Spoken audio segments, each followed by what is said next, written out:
ये फ़लसफ़ा इतना वीक है कि जहाँ मसले में भाग जाओ, ये सिखा रहे हैं हम, ये जिधर मसले देखो भाग जाओ।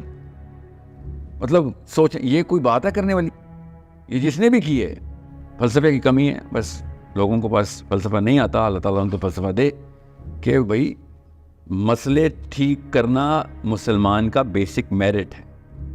ठीक हुई हुई जगह पे जाके आराम करना इस्लाम नहीं है।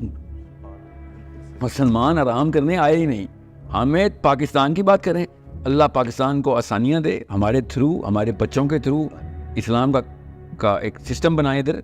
उसके बाद क्या करेंगे मैं आपको बताता हूँ। ये जो कह रहे हैं ना पाकिस्तान से, उसके बाद मैं बच्चों से कहूँगा कि जा ब्राज़ील जा, वहाँ मसला है, वहाँ पे ठीक कर।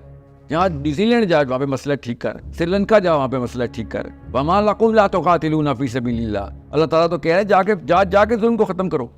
इनसे पाकिस्तान का जुल्म नहीं ख़त्म हो रहा, भगा रहे। ये कौन सा कुरान समझ आया इनको?